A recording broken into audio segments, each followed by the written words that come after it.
radiology, positioning is a very important factor.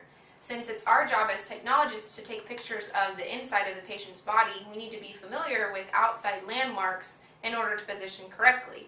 Some of those landmarks are the jugular notch, which is the very top of the sternum, the xiphoid process, which is the very bottom tip of the sternum. There's also the spinous process of C7, called the vertebra prominence.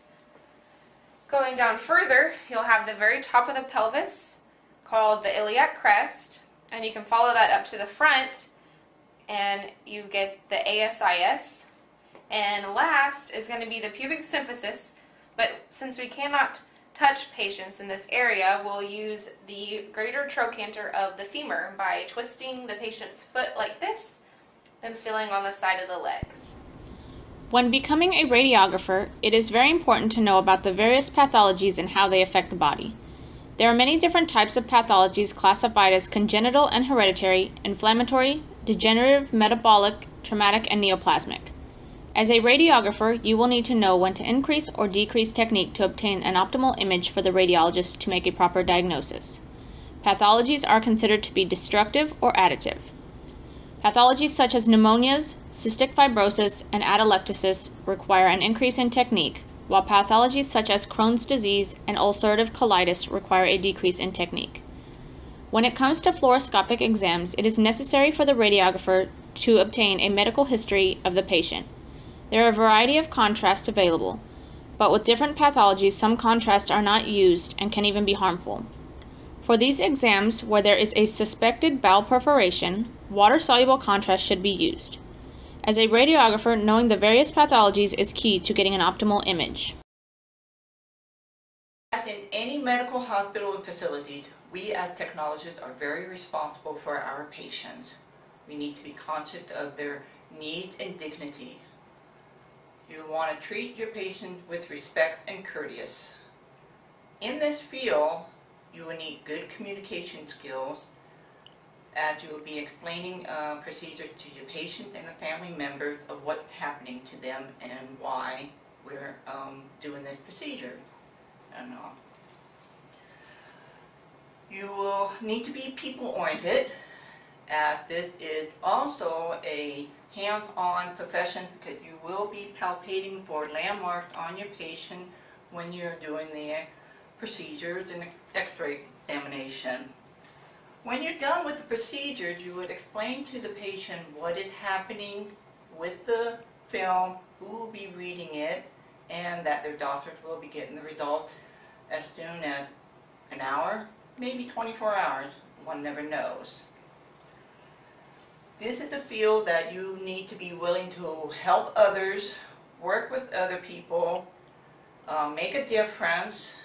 You need critical thinking and creativity, as there are different exams that require creativity. And you need to be able to achieve the results that is required as a technologist.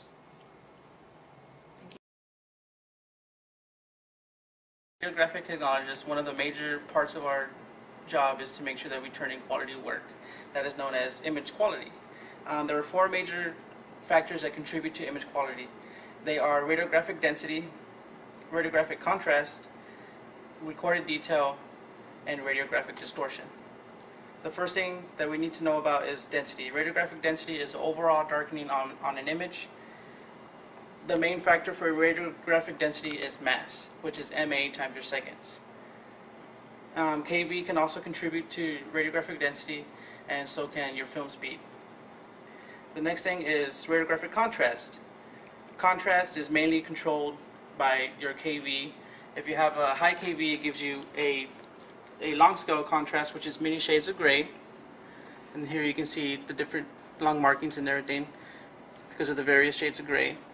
That's with high contrast. With low contrast, it's mainly used with extremity work, which here on the hand, you can see that there's a high contrast between the blacks and the whites. There's very few grays inside this image, and that is done with low KV. One of the next things that we go to is recorded detail. Recorded detail is mainly controlled by your film speed, your SID, your OID, and basically making sure that you have no magnification on your image. And that's mainly seen with extremities as well. You want to make sure you're at 40 inches distance to get good recorded detail on the radiographic image. Another contributor to radiographic detail is your focal spot size. Whenever you're doing chest, you want to use a large focal spot size, extremities, small focal spot size. And last but not least, it leads us to radiographic distortion. Radiographic distortion is basically when there's any type of angulation on the tube, like whenever you do a foot x-ray, you want to make sure that you angle the tube to make the bones in the foot a little bit elongated, that way they can get a good image of them. Also, distortion, it has to do with your SID and your OID. If your OID is increased, that increases your magnification on the radiograph and leads to a lot of penumbra, which is like a blurred edge around the image that you're trying to get. And that's pretty much it. But the main thing that you want to do when you turn in images is you don't want to turn in anything that has any type of artifacts, like this chain right here, or something that has too much density, which is too dark and you can't really see anything, or too little density, which is you would have to really bump up the mask on this because you really can't see anything. There's too much whitening on the image. And that's one of the most important things in radiographic technology is image quality. When it comes to radiation protection, we as professionals should take every measure necessary to protect the patient as well as ourselves and other professionals around ionizing radiation. This includes the 3 cardinal rules: time, distance, and shielding. Professionals should always practice ALARA for all medical imaging exams. Some ways to reduce exposure would be to reduce the amount of time the X-ray beam is on and shield patient whenever possible. Collimation is also an effective way to reduce patient dose. For the radiographer, you can reduce the amount of time in the room that requires fluoroscopy or where radiation is produced. If you have to be in the room for the exam, proper shielding should be worn and the greatest distance from the X-ray beam should be achieved. Also, anyone not needed in the exam room should either wait outside or behind a lead barrier. Shielding should be provided if they are to be in the room. Pregnant women should not be allowed in any room where radiation is, and as always, women of childbearing age should be asked about possibility of pregnancy. All personnel that work around radiation are required to wear a personal dosimeter. While this does not protect you from radiation, this measures the amount of radiation you are exposed to. Proper radiation protection should be of the utmost importance when becoming a radiographer. Radiation protection is very important to safeguard against biologic effects. Radiation should be kept to the lowest level possible. While X-rays are useful in diagnosing different pathologies, too much radiation can be harmful. Radiation can affect the cells in our bodies. These cells can be undamaged by dose or can be damaged and repaired and either function normally or abnormally, and the cells in our bodies can even die due to damage. The effects can either be somatic or genetic. Somatic effects appear in the person exposed to the radiation, while genetic effects appear in the future generations. For pregnant women, the first trimester is crucial when it comes to the consequences of radiation. The embryo stem cells are very radiosensitive and are susceptible to radiation. Some potential effects of prenatal exposure include growth retardation, small head and brain, mental retardation, and childhood cancers.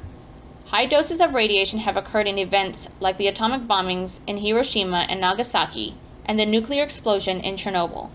Exposure to this much radiation has caused all kinds of illnesses, birth defects, and mutations. Our job as radiographers is to use only the necessary amount of radiation to get the proper diagnosis and not to overexpose our patients.